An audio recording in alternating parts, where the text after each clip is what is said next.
Yeah, I'm just setting up in YouTube Live. So it's going now live on YouTube in a minute.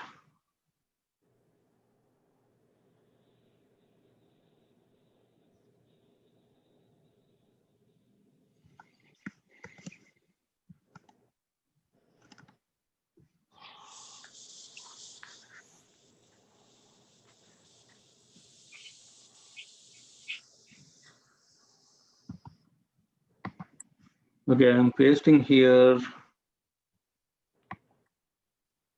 the YouTube link.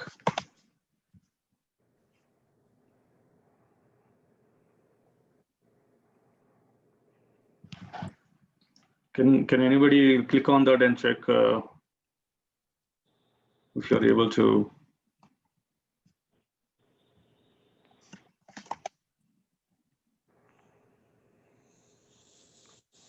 Okay, start. I think we can start. Rahmat.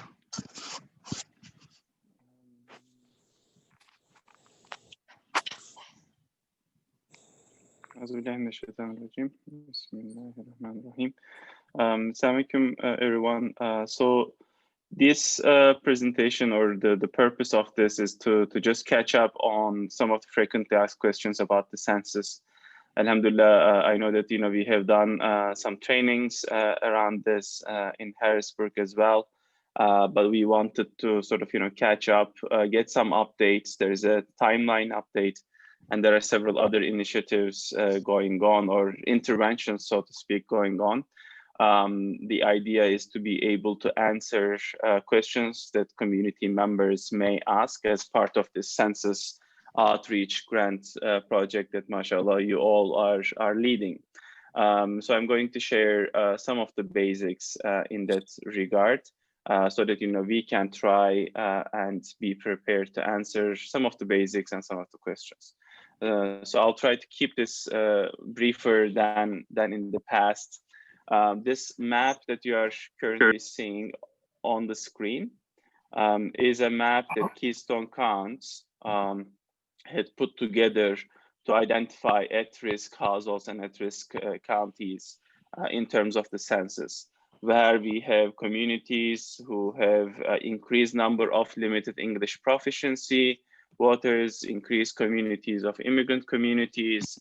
Sometimes based on poverty levels and access levels, we have these at-risk households which would continue to not complete the census. If you look at the current data that's coming from for a minute, switch our screens and look at the census data. When you go to the 2020 census website, you will see self-response rates coming in from different states and from different counties. At the national level, as you can see, the census national self-response rate is 63.6% currently. As you know, this is the first time the census is being offered online. So 2020census.gov is the website for that. Everyone can go and complete. There's phone completion. So it means around 63% of the nation has done that. And when you come and select Pennsylvania, you will see that Pennsylvania at large is not faring all that bad. So this is the self-response rate in Pennsylvania. Overall, we are just waiting for this to update. Is just slightly higher than the national self-response rate. And once you have that map come up, then what you can do is you can continue, go ahead and select counties. The state self-response rate is around 66.6%, as you can see here. And when you go to counties, you can then select different counties. So I think we have Cumberland, we have Harrisburg, right? So, and one more, maybe two more counties in our project, often as well, or no? But when you go, for example, in Cumberland, it seems like 74.6% is the self-response rate. This does not mean, however, that we are where we need to be, right? There are census tracts within these places that the Census Bureau defines that would tell us that there is still work to be done in our own midst. Now, having said that, right, if you take a step back and try to reflect on what is the census is constitutionally required count of everyone in the country every 10 years, right? So the last census then was 10 years ago, and now in 2020, there will be a census, there will be a census in 2030.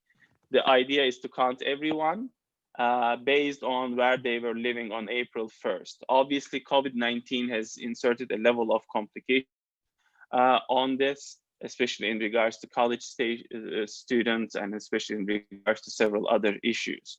But the data comes from census informs government decisions for the next 10 years. That's why our messaging throughout this project continues to be to tell our community members that, hey, when you choose this, when you choose to complete the census in 2020, for the next 10 years until 2030, you are deciding on several important things.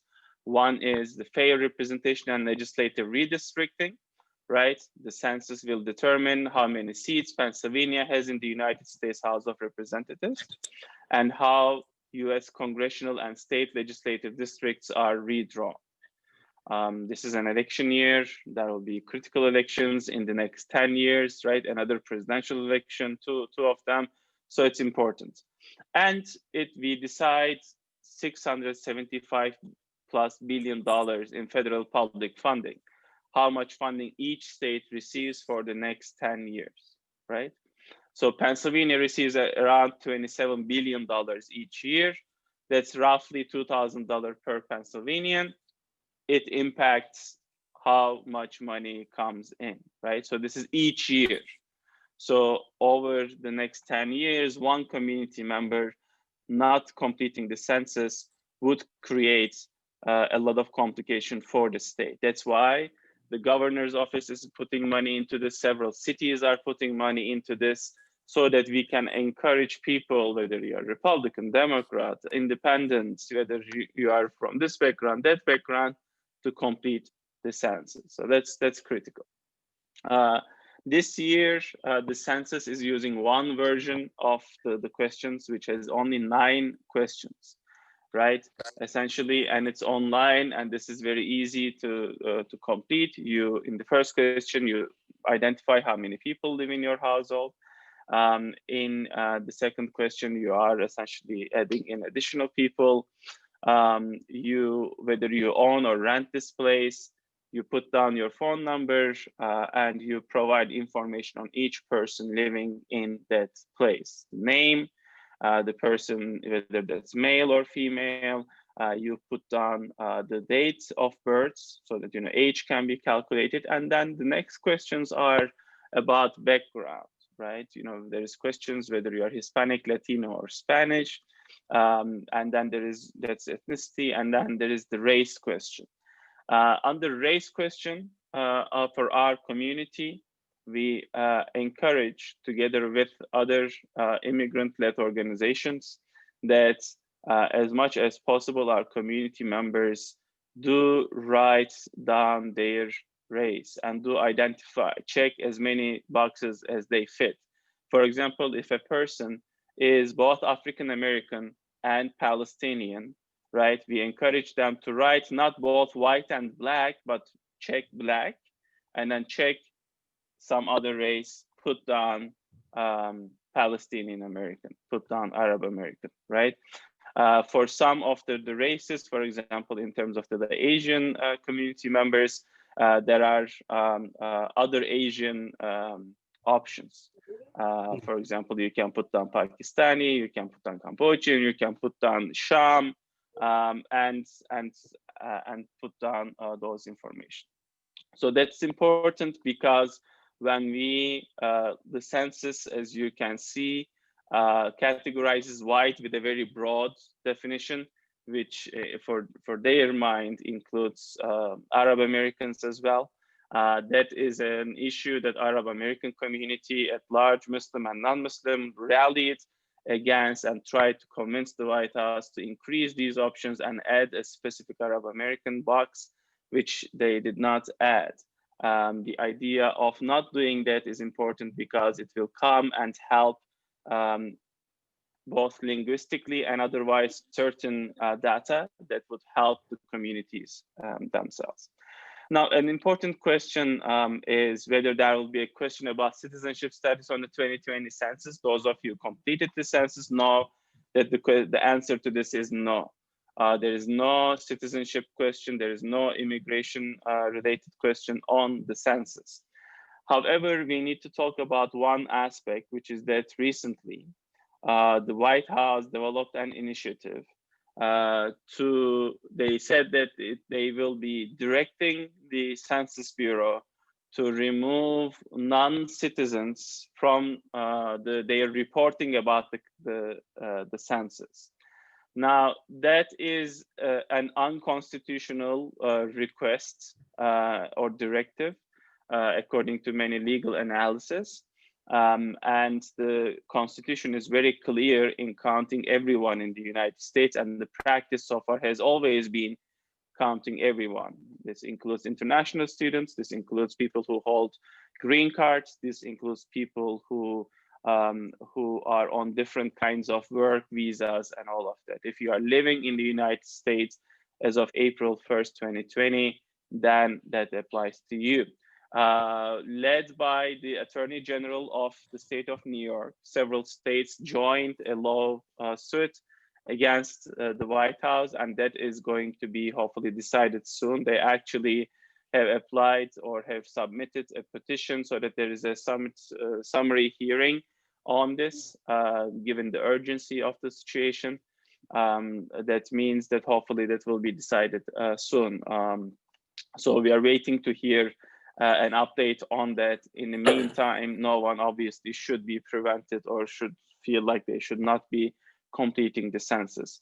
Our messaging to community should be, if you're in the United States, if you're living here, whether you're undocumented, whether you're an immigrant, whether you're on green card, or whether you're a citizen, you complete the census, because that's going to impact a lot of things for us. Right, so to again recover and then go census data is used to determine representation in Congress, used to do research, analyze trends, and federal funding for health, for housing programs, for for schools, and for infrastructure. This is really important, as census results will shape the next 10 years. So with that, what we want to identify and highlight is the ways to respond again, right? For the first time, you can do this online, you can do this over the phone, you can use a paper form, or if you have not done so, the census takers or enumerators will be knocking on doors. In terms of this, we are also facing another restriction, so to speak, from White House. The census timeline is that it continues regularly until October 31st. This year, with COVID-19, that was the Census Bureau timeline. They said, given COVID-19, our enumerators, people who knock on doors who have not completed the census, not every door, again, I mean, please do not think that, hey, let me just not do anything on the internet, on the phone, or with paper, let them come to me. Please don't do that, because there's no actual guarantee that Census Bureau will knock on each door that did not complete. They will identify certain concentric tracts. But the restriction in terms of timeline is that the White House has directed the Census Bureau to cease their data collection operations at the end of September rather than at the end of October, as the Census Bureau had announced. So this pushes back the timeline 1 month, which gives another level of urgency to the work that you all are doing, right? That it's now, this sort of, home stretch, and any outreach at this point is really, really critical to do so. The census is available over the phone in 12 languages. This includes some of the languages that our community speaks as well. And again, I think, with this, what we encourage everyone is to continue to be as transparent as possible in this process. Is the information secure, data security during the census? Yes, the data is secure. The responses to the census are confidential, and the information is legally protected by the United States Constitution, which means that the responses that we provide cannot be shared with White House, with FBI, with CIA, with ICE, or any other place. Second is the responses that we provide to the census are aggregated. So individually identifier data collection is not there. The data collection is for statistical purposes. It cannot be used against any person, and no one can access individual responses, right? So no one can go and say, oh, Brother Shahul Hamid, this is what you have said. Sister Nabila, this is what you have said. Dr. Atizaz, this is what you have said in the census. These actually are protected for 72 years. So one final thing I think for us to be mindful about, and I think I'll stop there in the interest of time, is that because enumerators will be knocking on doors, we know that in major cities and in some, even suburban or rural areas, there are people who are trying to scam people, right? People who are trying to imitate the census enumerators. So it's important that you check the badge and the briefcases that Census Bureau workers come with. They will introduce themselves. They will have an ID badge. They will be using iPhone 8s that were given by the Census Bureau. We have some enumerators I know from the community, like Brother Ali Shin, mashallah. So any questions, can also be directed there as well. Final thing is, again, what the Census Bureau calls group quarters. Group quarters are people who live in mental hospitals, nursing homes, correctional facilities. They call this quote unquote institutionalized populations, and non-institutionalized, meaning college dormitories, military barracks, some group homes, and missions or shelters. So it's important that college students who live in college dormitories, even if they've moved briefly for the COVID-19 situation, that they are going to be counted in their universities. So that's important to remember. Right, so if someone is attending Penn State, for example, right, and if they are living in the dormitory, then they will be counted there by their school. You don't count that person, your son, your daughter, towards your household.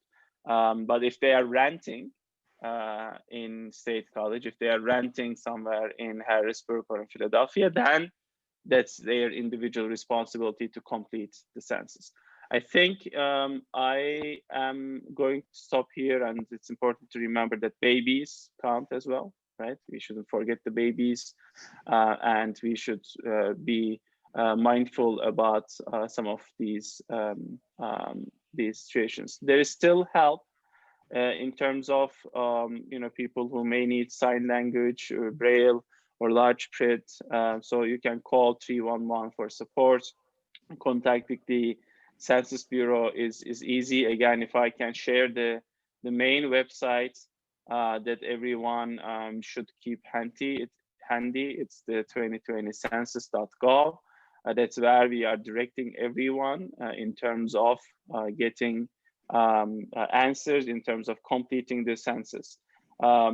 Completing the census this year, the response rates are slightly lower because many people received the mail from the Census Bureau that includes a code for their household, with which they put that information into this website. Because it's overlapped with COVID-19, We know that many people either neglected or health issues or economic issues, came and prevented some of this. So the messaging that's going to be done, inshallah, as part of your grant project, with the sermons, with the mailers, with presentations to the community, and with you all and many others from the community being the ambassadors and answering questions, will be critical. I will stop here, inshallah. If there are any questions, I will be happy to answer. Jazakallah khair, Brother Ahmed.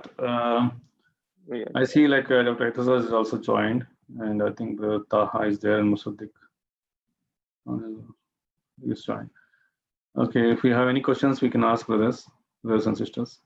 I have a quick question. Are we planning to have like a Zoom meeting for our local communities and kind of guide them through filling out the census? And do we have like a paper version of it that we can maybe have at the Friday prayer and help people fill it out? Yeah, Brother Ahmed, you want to answer that? Thank you, Ustad Mohammed, for the question. The answers are yes. As part of the initiative, what was planned is each community would hold Zoom sessions for their community. Ideally, I think it would be helpful. Inshallah, these slides I can send, and maybe also someone who can also communicate in multiple languages in that session based on the languages spoken in the community, so that people's questions can be answered. Second is yes, so the paper copies, obviously, again, it's a COVID-19 situation. Normally they are available in libraries, they're available in different places. So that can be obtained from the Census Bureau. I know the local count, sort of complete count commission is what is being referred to. Can be obtained. The paper copies can be obtained from them. So we can definitely get the paper copies over so that can be available. In terms of helping others, like we only caution the community that you should not complete the census on behalf of someone else, but you should do what is referred as census assistance, like responding their questions and help guide them. But definitely there will be those opportunities, and if they are available there, you can definitely assist someone with that initiative. Yeah, Jazakallah khair, Brother Ahmed. To add to that, Brother Shiraz, as part of our agenda, the schedule and dates, if you see, there are around 7 educational Zoom webinars which we need to conduct from each participating sites. So from each of these 7 massages, whoever can do, we need to have 7 educational Zoom webinars. Right, Ustad?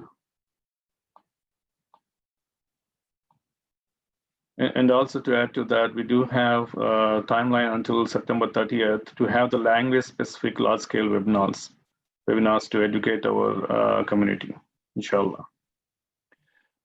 What I will suggest to start is, as you've said, and potentially, if you think that given the timeline, it's going to be tricky to do several different ones. Each community could potentially combine the language-specific ones as well, or say different masajid can come together and hold.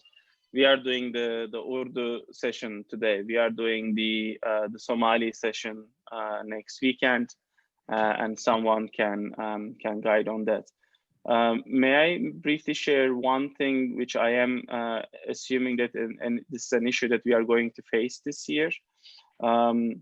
This is again back to the census website, right? So when you say I want to complete the census, and you say start questionnaire, right? It's going to ask about the 12-digit census ID that came in the mail to many of us. By this point in time, if someone has not done this online, it's likely they may have put away the mailer from the Census Bureau, meaning they may not have their census ID that's included in that envelope. So that's not a problem, because you can always go click if you do not have your census ID, and then you can put down your address, and that way you can still continue to complete the census. You just put down your address.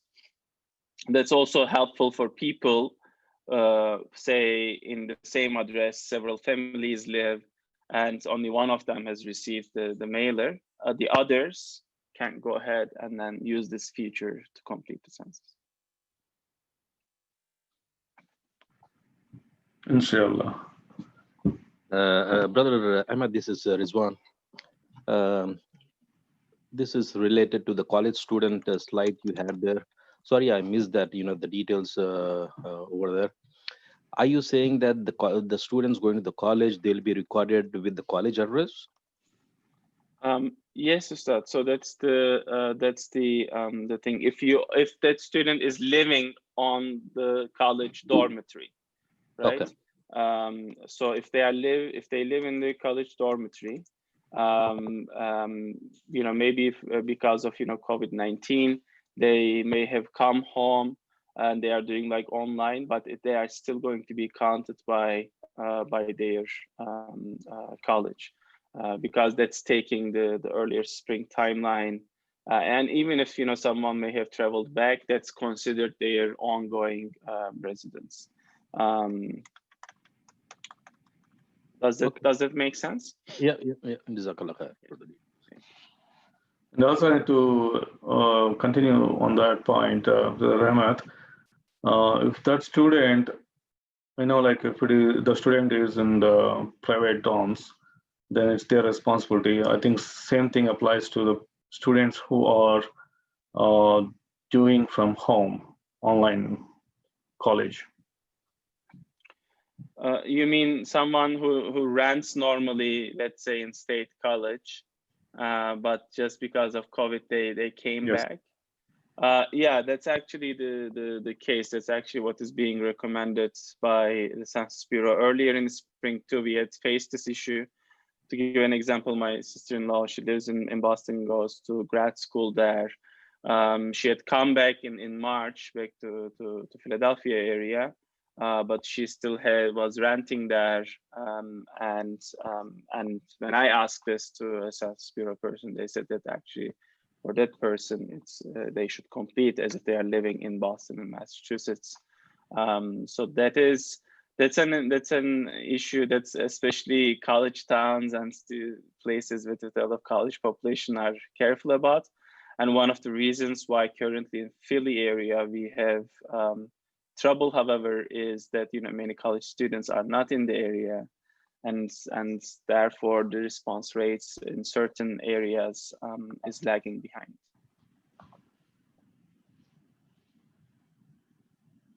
Jazakallah khair. Any other questions? Yeah, this is Shiraz. I was just wondering if you have any slide to show why it is important to fill out census. You may have gone through it, but I may have missed it. I know there are some federal funding programs that depend upon these counts. Do you have a list of those programs, or maybe some of the few ones we can list? I know we talk about SNAP program and highways and schools. No, absolutely, Ustad. Just let me bring it up. Thank you for highlighting that. This is probably the slide. I guess you can see, inshallah. This is the slide that kind of summarizes those programs in a good way. Maybe I skipped this one while presenting. But if we have an undercount, meaning if we can't count everyone, right, it would impact Medicaid funding. It would impact SNAP funding, right? Funding to schools, Section 8 housing, for example, and there are different federal grants, funding for highway planning, construction, and some special education grants and school lunch programs. that states get, right? So and not only states but also counties within the states get.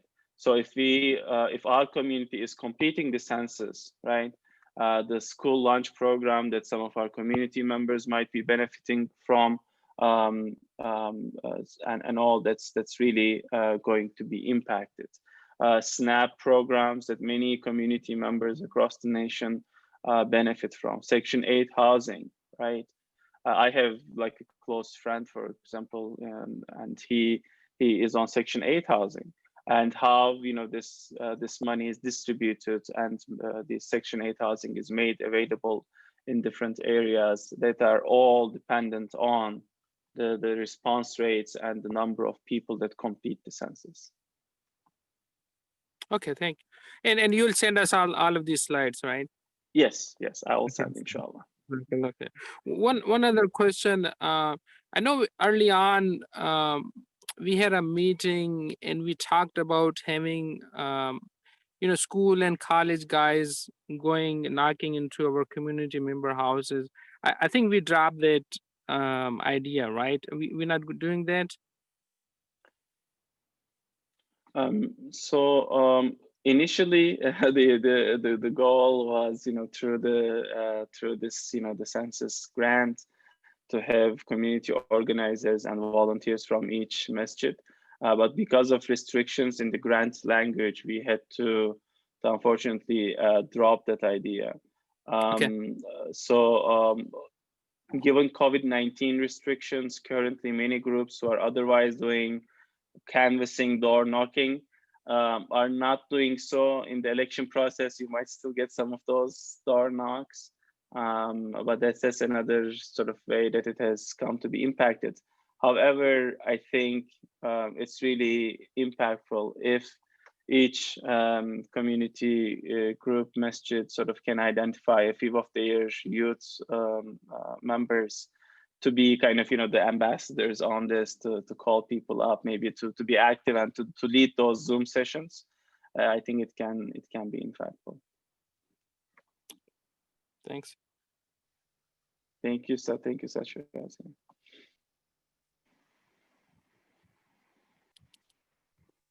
Any other questions? I know Dr. Etiza is also there. Maybe I think we can stop live streaming now, right? With this?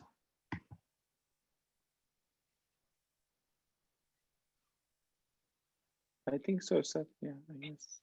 This is Arif.